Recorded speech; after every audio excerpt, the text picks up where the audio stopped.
Student, आज हम अपनी बुक का पेज नंबर 36 पर जो प्रैक्टिस सेट 2.1 दिया है वो देखने वाले हैं। तो quadratic equation chapter number 2 quadratic equation का प्रैक्टिस सेट 2.1 देखने वाले हैं। अब इसमें सबसे पहला क्वेश्चन है right any two quadratic equations. ये एक ओपन एंडेड क्वेश्चन है, यानी हर बच्चा अपने अपने हिसाब से जो है वो क्वाड्रेटिक इक्वेशन लिख सकता है। तो उसमें से कोई भी दो क्वाड्रेटिक इक्वेशन हम लिख लेते हैं। तो यहाँ पर मैंने सॉल्यूशन में एक क्वाड्रेटिक इक्वेशन लिखा x² + 5x + 3 = 0। ये एक इक्वेशन हो गया। और दूसरा इक्वेशन मैंने लिखा 5x² + 3 = 0। This both are quadratic equation और ऐसे आप ढेर सारे इक्वेशन लिख सकते हो। सेकंड क्वेश्चन में आपको बोला है decide which of the following are quadratic equation. अब इसमें सबसे पहला दिया है x² + 5x - 2 = 0। अब ये क्वाड्रेटिक इक्वेशन है कि नहीं है, ये यदि हमें तय करना है तो हम सबसे पहले क्वाड्रेटिक इक्वेशन का डेफिनेशंस देखेंगे। तो अकॉर्डिंग टू डेफिनेशन यहाँ पर एक ही वेरिएबल यूज किया है, तो यहाँ पर एक ही वेरिएबल यूज किया है और वेरिएबल यानी इस पॉलिनोमियल की डिग्री कितनी है, 2 है। तो यहाँ पर क्या लिखेंगे हम सॉल्यूशन में, सबसे पहले हम पॉलिनोमियल लिखेंगे, उसके बाद यहाँ लिखेंगे degree equals to 2, therefore it is quadratic polynomial.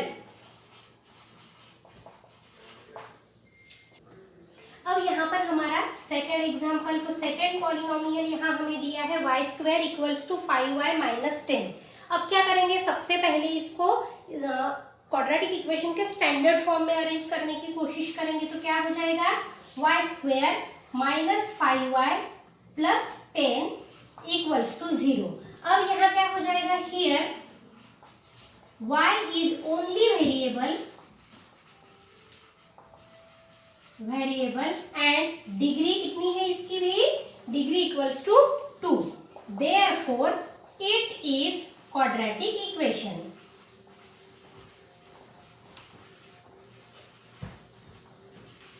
तो ये भी क्वाड्रेटिक इक्वेशन हो गया। अब यहाँ पर थर्ड एग्जांपल देखते हैं। तो यहाँ पर हमें पॉलिनोमियल दिया है y² + 1/y = 0। ठीक है, अब यहाँ क्या करना है, डिनोमिनेटर के इस y को कैंसिल आउट करने के लिए हमें क्या करना होगा, multiply through out by y करना होगा। तो हमने यहाँ पर किया multiply through out by y। तो क्या मिलेगा हमें, y³ + 1 = 2y। अब इसे स्टैंडर्ड फॉर्म में भी रीअरेंज करेंगे तो y³ - 2y + 1 = 0 हो जाएगा। तो यहाँ क्या आ जाएगा, here y is only variable, y तो ओनली वेरिएबल है, बट जो डिग्री है वेरिएबल की वो कितनी है, but degree equals to 3, therefore it is not quadratic equation. तो ये क्वाड्रेटिक इक्वेशन नहीं होगा। अब आते हैं हमारे चौथे पॉलिनोमियल की तरफ। चौथा पॉलिनोमियल क्या है, x + 1/x = -2। अब यहाँ पर भी डिनोमिनेटर के x को यहाँ से हटाने के लिए हमें multiply through out by x करना होगा। तो हमने किया multiply through out by x। हमें क्या मिलेगा, x² + 1 = -2x। अब रीअरेंज किया तो x² + 2x + 1 = 0। अब यहाँ लिखेंगे हम, here x is only variable and degree equals to 2, therefore it is quadratic equation. ये क्या हो जाएगा, क्वाड्रेटिक इक्वेशन हो जाएगा। फिफ्थ पॉलिनोमियल यहाँ हमको दिया है m + 2 × m - 5 = 0। तो जब कभी भी आपको ऐसा पॉलिनोमियल दिया जाता है तो सबसे पहले आप उसे सिंप्लीफाई कीजिए। तो यहाँ पॉलिनोमियल्स के मल्टीप्लिकेशन के रूल लगाकर हम इन्हें मल्टीप्लाई करेंगे, +2 × m - 5 = 0। तो क्या हो जाएगा, ये m² - 5m plus 2m minus 10 equals to 0। अब अगेन इसको सिंप्लीफाई कर दिया तो ये हो जाएगा m square minus 3m minus 10 equals to 0। अब यहाँ पर हम देखते हैं कि वेरिएबल एक ही है और हाईएस्ट डिग्री भी 2 है, तो अब यहाँ लिखेंगे here m is only variable and highest degree equals to 2. Therefore, it is quadratic equation.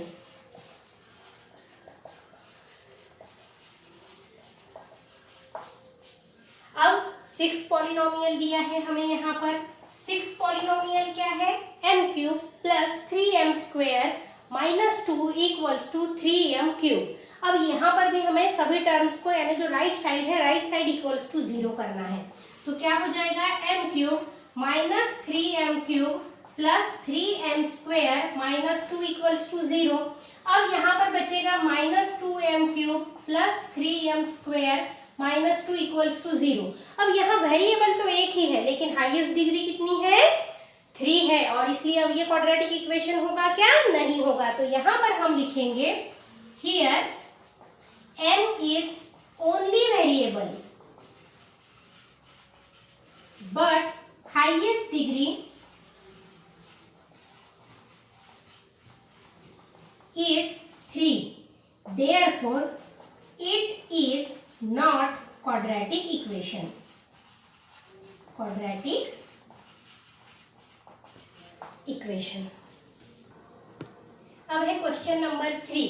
यहाँ पर आपको क्वाड्रेटिक इक्वेशन को standard form ax square plus bx plus c equals to 0 के फॉर्म में लिखना है, और a, b और c यानी x स्क्वायर का कोएफिशिएंट, x का कोएफिशिएंट और कांस्टेंट टर्म की वैल्यू बतानी है। तो अब यहाँ सबसे पहले इक्वेशन को लेते हैं हम। तो सबसे पहले इसे स्टैंडर्ड फॉर्म में लाना होगा। तो इस y स्क्वायर को लेफ्ट हैंड साइड में ट्रांसपोज किया तो ये प्लस y स्क्वायर हो गया। फिर उसके बाद आ जाएगा plus 2y minus 10 equals to 0। आ गया ये स्टैंडर्ड फॉर्म में। तो अब उसके बाद हम लिखेंगे by comparing with the form ax square plus bx plus c equals to 0 we have, हमें क्या मिलेगा? a equals to 1, x square का कोएफिशिएंट 1 है, b का यानी x का कोएफिशिएंट जो है वो 2 और c equals to माइनस 10। अब इसी तरीके से सेकेंड एग्जाम्पल लेंगे। अब यहाँ पर आपको इसे सिंप्लीफाई करना होगा। तो ये a minus b whole square के फॉर्म में है, तो यहाँ हमने फॉर्मूला लगाया तो क्या हो गया? a का square minus twice ab plus b का square equals to 2x plus 3 हो जाएगा ये इस तरीके से। अब इसको अगेन सिंप्लीफाई किया तो क्या हो गया बेटा? x square minus 2x plus 1। अब ये जो राइट हैंड साइड की टर्म है इन्हें भी हम साथ बराबर ट्रांसपोज कर देते हैं, तो ये हो जाएगा minus 2x minus 3 equals to 0। अब ये माइनस 2x हो जाएगा 4x, तो आपका x square as it is आएगा, ये हो जाएगा माइनस 4x और यहाँ बचेगा माइनस 2 इक्वल्स टू 0 हो गया। अब यहाँ फिर से लिखेंगे by comparing with form ax square plus bx plus c equals to 0 we have, क्या मिलेगा हमें? a equals to 1, b equals to minus 4, c equals to minus 2। अब थर्ड जगह पर हमें पॉलिनोमियल दी है तो हमने इसे सिंप्लीफाई कर दिया, तो एक ही साइड लेके आ गए सेम सिमिलर टर्म्स। तो क्या हो जाएगा? एक्स स्क्वायर प्लस 5x, ये माइनस x इधर आ जाएगा तो प्लस x हो जाएगा, ये माइनस 3 भी लेफ्ट हैंड साइड में ट्रांसपोज होगा तो प्लस 3 और right hand side equals to 0। अब नेक्स्ट स्टेप में हमें क्या मिलेगा? तो x square plus 6x plus 3 equals to 0। Again लिखा हमने by comparing the form ax square plus bx plus c equals to 0 we have, क्या मिलेगा हमें? a equals to 1, b equals to 6, c equals to 3। अब fourth polynomial लेते हैं, fourth polynomial इस form में दिया है तो अब इसे भी जो है हम एडजस्ट करेंगे। तो 3m², 2m² इधर साइड ट्रांसपोज हो जाएगा तो ये हो जाएगा -2m², -9 लेफ्ट हैंड साइड में ट्रांसपोज हो जाएगा तो +9 और right hand side equals to 0। अब यहाँ पर क्या मिलेगा हमें, तो m² + 9 इक्वल्स टू 0। अब ये स्टैंडर्ड फॉर्म में नहीं है तो स्टैंडर्ड फॉर्म में लाने के लिए हम क्या करते हैं, तो जो टर्म प्रेजेंट नहीं होती उसे 0 ले लेते हैं। तो यहाँ पर m² + 0m + 9 इक्वल्स टू 0 हो जाएगा। अब लिखा हमने by comparing with ax² + bx + c equals to 0 we have, क्या मिलेगा हमें, a equals to 1, b equals to 0 and c equals to 9। अब फिफ्थ पॉलिनोमियल है p under bracket 3 + 6p equals to -5। अब यहाँ इसे सिंप्लीफाई करेंगे तो ये ब्रैकेट के बाहर जो p है इसे ब्रैकेट के भीतर के हर एक टर्म से मल्टीप्लाई करेंगे तो क्या हो जाएगा, 3p + 6p²। अब इस -5 को भी मैं इसी स्टेप में लेफ्ट हैंड साइड में ट्रांसपोज कर देती हूँ तो ये हो जाएगा आपका +5, राइट हैंड साइड हो गई इक्वल्स टू 0। अब इसे फिर से रीअरेंज कर लेते हैं according to descending order of degree of polynomial. ठीक है, तो ये हो जाएगा 6p² + 3p + 5 इक्वल्स टू 0। अब यहाँ लिखेंगे by comparing the form ax² + bx + c equals to 0 we have, क्या मिलेगा हमें, तो a equals to 6, b equals to 3 and c equals to 5। अब ये सिक्स्थ वाला पॉलिनोमियल दिया है x² - 9 इक्वल्स टू 13। इसे रीअरेंज करेंगे तो क्या हो जाएगा, x² - 9 - 13 इक्वल्स टू 0। अब ये आपका पॉलिनोमियल हो गया x², 13 में 9 मिला दिए कितना हो जाएगा, 22 इक्वल्स टू 0। अब ये स्टैंडर्ड फॉर्म नहीं है, हमें तो स्टैंडर्ड फॉर्म वाला पॉलिनोमियल चाहिए। तो यहाँ क्या करेंगे, x वाली टर्म को +0x लिख देंगे, -22 इक्वल्स टू 0। अब लिखा by comparing the form ax² + bx + c equals to 0 we have, क्या मिलेगा हमें, a equals to 1, b equals to 0 and c equals to -22। अब क्वेश्चन नंबर 4, यहाँ पर क्या बोला है कि आपको एक क्वाड्रेटिक इक्वेशन दिया है, उसके आगे वेरिएबल की वैल्यूज या रूट दिए हैं। ठीक है, अब ये इस इक्वेशन के रूट है कि नहीं है ये आपको तय करना है। तो किसी भी क्वाड्रेटिक इक्वेशन के रूट मतलब वेरिएबल की ऐसी वैल्यू जो गिवन इक्वेशन को सेटिस्फाई कर सके। तो अब ये तय कैसे करना है वो हम देखेंगे। तो अब हमने यहाँ पर गिवन इक्वेशन लिख दिया। क्या है given equation, x² + 4x - 5 equals to 0।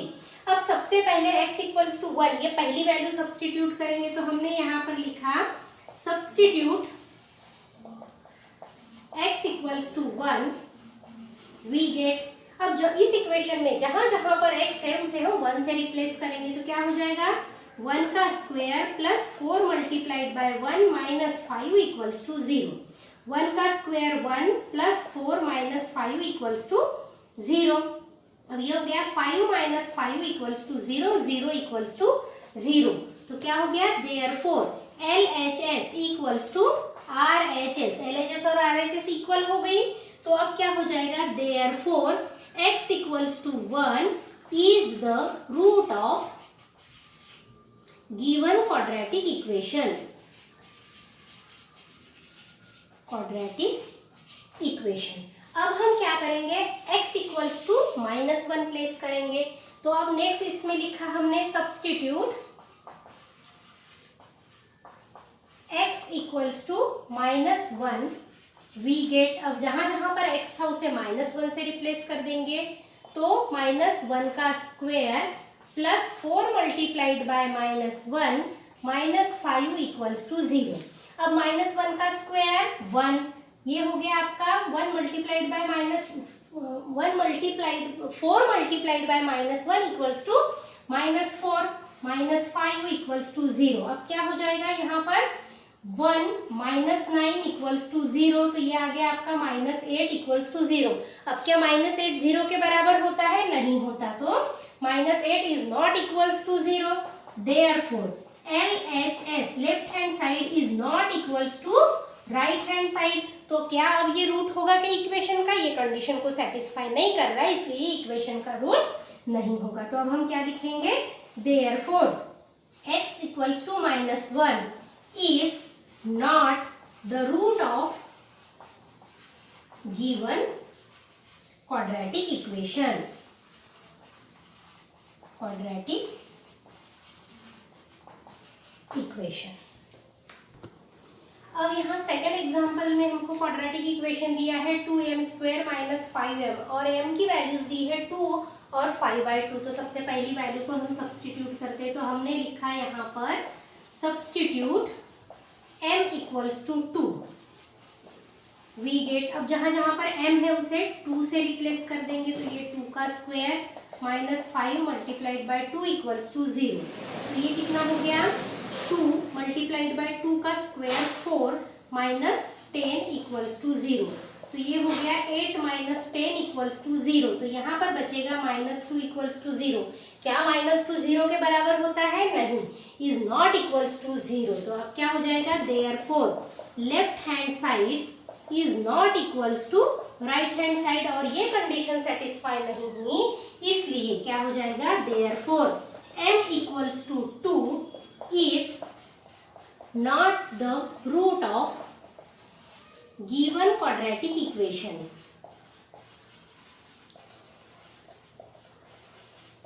Equation अब दूसरी वैल्यू दी है m इक्वल्स टू 5/2। तो अब हमने इससे सब्सटीट्यूट किया, तो अब हमने क्या किया? Substitute m equals to 5/2 we get. ठीक है, तो अब क्या हो जाएगा बेटा? इक्वेशन 2 मल्टीप्लाइड बाय 5/2 का square minus 5 multiplied by 5/2 equals to 0। अब यहाँ पर 2 मल्टीप्लाइड बाय 5 का स्क्वायर 25 और 2 का स्क्वायर 4 माइनस यहाँ पर 5 5 25 बाई 2 इक्वल्स टू 0।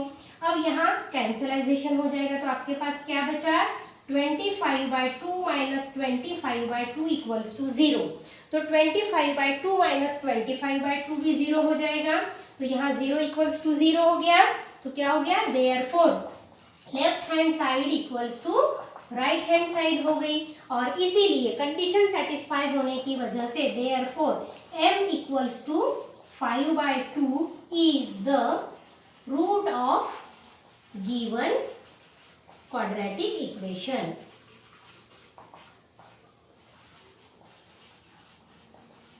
तो यहां तक आपको आ गया समझ में? यदि left hand side equals to right hand side की कंडीशन सेटिस्फाई होती है, तब और तब ही वेरिएबल की जो भी वैल्यू हम कंसीडर करते हैं वो वैल्यू गिवन क्वाड्रेटिक इक्वेशन का रूट होता है। अब लेते हैं क्वेश्चन नंबर 5। यहाँ पर क्या बोला है? If x equals to 3 is one root of quadratic equation kx² minus 10x plus 3 equals to 0, then find the value of k। अब हमें क्या दिया है कि ये रूट है, तो हमने लिखा x equals to 3 is root of equation kx² minus 10x plus 3 equals to 0। तो अब यदि ये रूट है तो ये obviously left hand side equals to right hand side वाली कंडीशन को सेटिस्फाई करेगा, और इसलिए अब हम क्या करेंगे? इस इक्वेशन में जहां जहां पर x आया है उसे 3 की वैल्यू से रिप्लेस करेंगे। तो क्या हो जाएगा? देयरफॉर k मल्टीप्लाइड बाय 3 का square minus 10 multiplied by 3 plus 3 equals to 0 हो जाएगा। अब ये हो गया 3 का स्क्वायर 9, तो 9k minus 30 plus 3 equals to 0।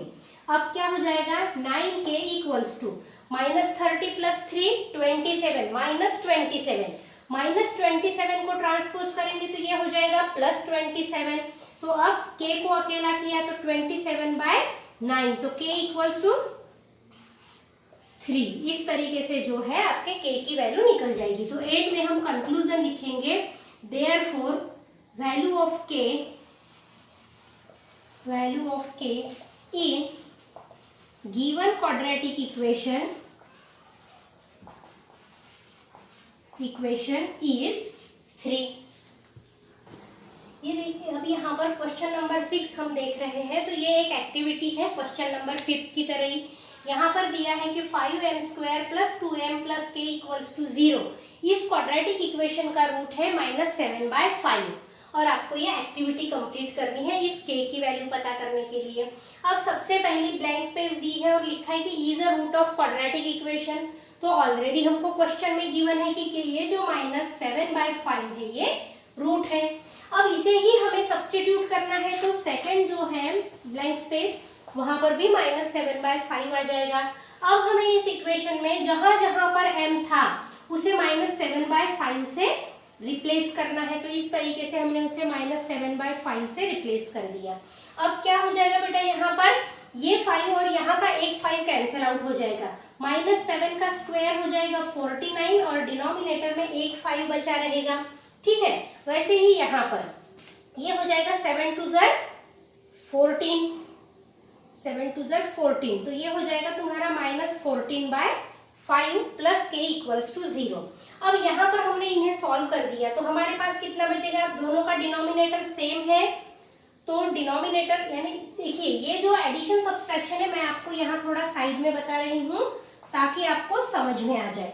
दोनों का डिनोमिनेटर सेम है तो डिनोमिनेटर को जो है हम 1s लिखेंगे। लिख लिया एक ही बार। अब 49 - 14 करेंगे तो 9 में से 4 गए 5 और उसके बाद 4 में से 1 गया 3। अब 5 के टेबल में 35 आता है, कितना हो गया ये 7, 5 7 ज़र 35। तो यहाँ कितना आएगा 7। तो आपको एक्टिविटी फिल करते वक्त ध्यान रखना है, आप एग्जाम में भी यदि एक्टिविटी फिल करते हो तो ध्यान रखिए कि यदि आपको बीच में की कोई स्टेप ओरली करते नहीं आती तो आप उस वर्क को रफ में कीजिए और उसके बाद सोच समझ कर ही ब्लैंक स्पेसेस फिल कीजिए।